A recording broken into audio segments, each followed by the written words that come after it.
The light of a computer screen flickers in the dark. A young woman scrolls through Craigslist, her cursor hovering over a seemingly ordinary ad. A reply comes quickly, smooth, polite, professional. The meeting is set. A hotel room, easy money, nothing unusual. She has no way of knowing she's walking into the clutches of a predator. Boston, 2009. Within weeks, a disturbing pattern begins to emerge. Women advertising services online are attacked in upscale hotels, robbed at gunpoint, tied up, and in one case shot dead. Each crime carries the same eerie signature. The connection begins with a Craigslist post. The violence ends behind a closed hotel door. Headlines explode across the country. Craigslist killer strikes again. The public grows obsessed, horrified that such brutality could be arranged with a few keystrokes. Police scramble to keep up, tracking a criminal who seems to hide in plain sight. Someone tech-savvy enough to use the anonymity of the internet as a hunting ground. But what shocked the nation most wasn't the crimes themselves. It was who the suspect turned out to be. Not a career criminal. Not a drifter. Instead, a clean-cut medical student with everything to lose and no obvious reason to kill. By all accounts, Philip Markoff looked like the kind of man parents would be proud to call their son. Standing over 6 feet tall with sharp features and a tidy appearance, he cut the image of a young professional destined for success. In lecture halls at Boston University School of Medicine, classmates saw him buried in textbooks, raising his hand with the confidence of someone who seemed to know all the answers. Professors praised his focus, noting his potential to become a skilled physician. He wasn't just another student. He was the kind of man who seemed untouchable, built for a bright future. Outside of class, his life looked even more polished. Philip had fallen in love with Megan McAllister, a fellow volunteer he met while working at a hospital. She described him as thoughtful, supportive, the man she had always dreamed of marrying. Their relationship seemed straight out of a romance movie. She wore the engagement ring proudly, while he talked about their upcoming wedding with the calm certainty of someone who had everything figured out. Together, they posed for photos that looked like they belonged in a family album. Smiling faces, arms wrapped around each other, a perfect match. The couple's story quickly became a point of admiration among their peers. Megan told friends she had found the one, and Philip played the role of doting fiancé in peace. They were planning a wedding in New Jersey, and Megan's family embraced him, seeing no reason to doubt the man who had stolen their daughter's heart.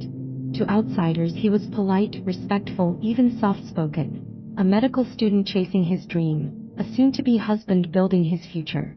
But behind the picture-perfect facade, there were subtle cracks, ones most people overlooked. Markoff was described as serious, sometimes withdrawn, and obsessed with maintaining control. He was deeply competitive, and when things didn't go his way, frustration simmered beneath the surface. Yet no one, not his professors, not his classmates, not even Megan, had any idea how far his double life would eventually spiral. Because while the world saw Philip Markoff as a rising doctor and devoted fiancé, behind closed doors he was cultivating a darker identity, one that would soon reveal itself in the most violent way possible. The trap was simple. A few clicks, a quick reply, a meeting in a hotel room. In 2009, Craigslist was a digital marketplace for everything. Used couches, part-time jobs, even intimate encounters. To most it felt harmless. But for the women who crossed paths with Philip Markoff, it became a deadly gamble. On April 10, 2009, Markoff set up his first known attack. The victim, a 29-year-old woman advertising erotic services, agreed to meet at a Westin hotel near Boston. She walked into what she thought would be a short, discreet appointment. Instead, the door closed behind her and the atmosphere shifted instantly. Markoff pulled a handgun. Calm, controlled, he tied her wrists with plastic restraints, threatened her life, and robbed her of cash and valuables. He didn't linger. Within minutes, he was gone, leaving her shaken but alive. She called police, but with little evidence and only a vague description, the case felt like a terrifying one-off. At the time, no one realized this was the beginning of something far worse. 4 days later, the predator struck again. This time the setting was the Marriott Copley Place in Boston's Back Bay, a bustling upscale hotel filled with business travelers. His victim was Julissa Brisman, a 25-year-old who used Craigslist to promote massage services. She was vibrant, ambitious, chasing dreams of modeling while working to support herself. On the night of April 14th, She and Markov agreed to meet in her hotel room. But almost immediately something went wrong. A loud struggle broke out. Guests later reported hearing a woman's desperate screams, followed by 3 sharp cracks that echoed through the hallway. When security arrived, they found Julissa collapsed near the doorway, bleeding heavily from gunshot wounds. Despite efforts to save her, she died shortly after. The murder sent shockwaves through Boston. Newspapers splashed the story across front pages, calling it the Craigslist killing. For the public, the idea was chilling. An everyday website used by millions had become the hunting ground for a killer. For investigators, the urgency spiked. They now faced a dangerous offender who had proven he would not stop at robbery. He would kill. Markov's pattern was becoming clear. He targeted women through Craigslist, arranging hotel meetings under the guise of business. And once the door shut, the encounter turned into a scene of violence. To the outside world, he was a medical student with a wedding to plan. Inside those hotel rooms, he was someone else entirely. But what Markov didn't realize was that every email, every click, and every message left behind a trail, and detectives were already following the digital breadcrumbs straight to his door. Every criminal leaves a trail. Some leave footprints, others fingerprints. Philip Markov left something far harder to erase. Digital clues. From the moment Julissa Brisman was found shot to death in the Marriott Copley Place on April 14, 2009, investigators knew they were racing against time. They didn't just have a murder on their hands. They had a predator arranging meetings through Craigslist, striking quickly and disappearing into the night. The question was, who was hiding behind the keyboard? Detectives began with the crime scene. They combed through the hotel for witnesses and pulled hours of surveillance footage. Cameras showed a tall, clean-cut man in a baseball cap walking through the lobby, carrying himself with a calm confidence. He didn't look like the shadowy figure people might imagine when they thought of a killer. He looked like any other young professional passing through the city. Still, the time-stamp on the footage aligned perfectly with Julissa's murder. The next lead came from Craigslist itself. Every email exchanged on the platform contained metadata. Hidden details like IP addresses that could trace communications back to a physical location. Investigators subpoenaed Craigslist records and followed the thread. What they uncovered was shocking. The account used to arrange meetings with Brisman and other victims had been accessed from an apartment in Quincy, Massachusetts. Then, a 23-year-old medical student named Philip Markov. But one digital trail wasn't enough. They needed more. They checked phone records. The disposable numbers used to contact victims weren't as untraceable as Markov thought. Calls pinged cell towers that matched his movements.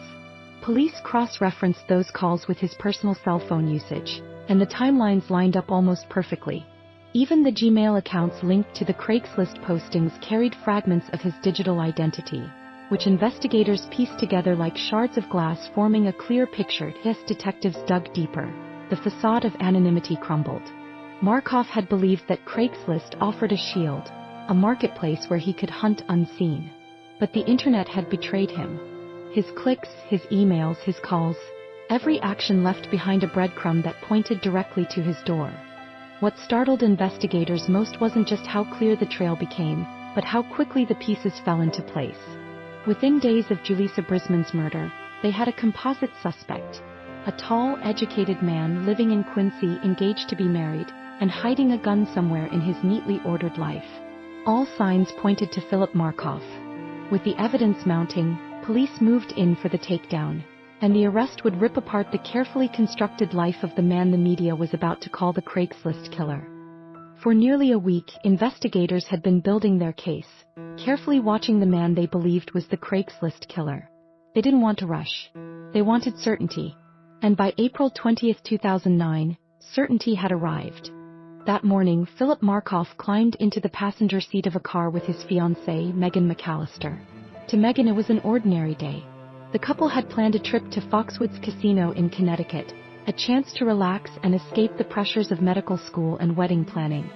Philip seemed calm, even affectionate, chatting with Megan about their future together. She had no idea police units were tracking their every move. Unmarked vehicles tailed them down the highway, maintaining distance, waiting for the right moment. When the couple pulled into a roadside parking lot in Walpole, Massachusetts, officers made their move. Within seconds, cruisers boxed them in. Armed detectives rushed forward, weapons raised, shouting commands. Megan froze. Confusion turned to panic as she saw her fiancé dragged out of the car and forced onto the pavement. Police cuffed him on the spot. To her, it was unthinkable. This wasn't a fugitive. This was Philip, the man she planned to walk down the aisle with in just a few months. News of the arrest broke quickly and shockwaves rippled through Boston. Reporters scrambled for details. Students at Boston University whispered in disbelief, and professors stared in stunned silence. Markoff had been the model medical student, well-dressed, articulate, ambitious. The idea that he was the man behind a string of hotel robberies and the murder of Julissa Brisman felt impossible to those who thought they knew him. But the police weren't acting on instinct. They had evidence. At Markoff's Quincy apartment, investigators uncovered a hidden stash: plastic zip ties, duct tape, gloves, and a handgun tucked inside a hollowed-out medical textbook. Ballistics tests would later confirm it was the weapon used to kill Julissa. Every piece of evidence painted the same picture. The respected medical student was living a double life as a predator. Megan, however, refused to believe it.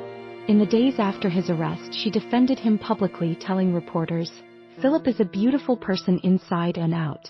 He could not hurt a fly." For her, the man she loved and the man police described were two completely different people. But for investigators and soon the public, those two worlds had collided. The arrest marked a turning point. The illusion of the perfect life was shattered. The mask had slipped, and the nation was about to witness the full unraveling of Philip Markoff's secret life. Because once the arrest hit headlines, the media dug into every corner of his past, and what they uncovered revealed a chilling double life that no one saw coming. The arrest of Philip Markoff cracked open a facade the world thought it understood, and what spilled out stunned everyone. In the days following his capture, investigators peeled back the layers of his life. On one side was the polished med student. Neat apartment, engagement photos pinned to the fridge, a stack of medical textbooks by his bedside. On the other side was something far darker. Hidden in drawers and boxes, police discovered plastic restraints, duct tape, and a firearm that matched the weapon used to kill Julissa Brisman. These weren't tools of a healer. They were the tools of a predator. The media seized on the contradiction. Newspapers splashed side-by-side images across front pages. The smiling medical student in a white coat versus the mugshot of a suspected murderer. TV anchors called him the all-American boy with a monstrous secret. The nickname stuck, the Craigslist killer. Soon more details poured in. Investigators uncovered his gambling habit. Nights spent at casinos, money lost recklessly, debts piling up. He wasn't just living a double life, he was living beyond his means, seeking quick thrills and dangerous outlets. His internet history painted another layer of obsession. Countless hours on gambling websites and online encounters that blurred the line between fantasy and reality. For Megan McAllister, the fiancé who had once defended him so fiercely, the truth became harder to ignore. Their wedding plans unraveled. The image of a promising doctor with a perfect future collapsed under the weight of evidence, and Megan quietly stepped out of the spotlight. The public couldn't look away. How could someone so outwardly normal, someone who seemed to have everything, be capable of such violence? The story dominated headlines not just because of the brutality of the crimes, but because it forced people to question how well they really knew the people closest to them. And as the world watched the courtroom drama take shape, the story of Philip Markoff took one final, tragic turn, an ending that ensured the full truth would never be told in court. But the central question remained: why? The police had a suspect, a motive of robbery, and a pile of evidence, but they didn't have the true motive, the deep, psychological why, that would make sense of the horrifying crimes. Philip Markoff wasn't broke. He came from a stable, middle-class background and was on the verge of a lucrative medical career. There was no clear psychological trigger, no documented history of abuse or violence that could explain his actions. He never confessed, never offered a single word of remorse or explanation. The only glimpse into the man behind the mask was a heartbreakingly normal letter he wrote to his fiancée from jail, begging her not to give up on him. It was a final, desperate attempt to hold on to the life he had so meticulously faked, a last plea from a man clinging to an identity he had never truly embodied. His trial was set, and the evidence against him was overwhelming. But on August 15, 2010, what should have been his first wedding anniversary, the story took a final, shocking turn. Philip Markoff was found dead in his jail cell, a plastic bag over his head and his ankles wrapped in gauze, the same method he had used on his victims. He had taken his own life, a final, chilling act of control that robbed the world of any hope for a confession. He left behind a cryptic note, but it offered no closure, no answers, only more questions. The media, the police, and his horrified fiancée were left with an empty space where an explanation should have been. The man who had everything on the surface, a perfect career, a beautiful wife, a seemingly flawless future, took all of his secrets with him to the grave. His perfect life was nothing more than a carefully orchestrated performance, and the motive behind his terrifying acts was the one secret he never revealed. He gave the world a puzzle, then destroyed the key, leaving us to grapple with the terrifying reality that sometimes there are no answers, just darkness.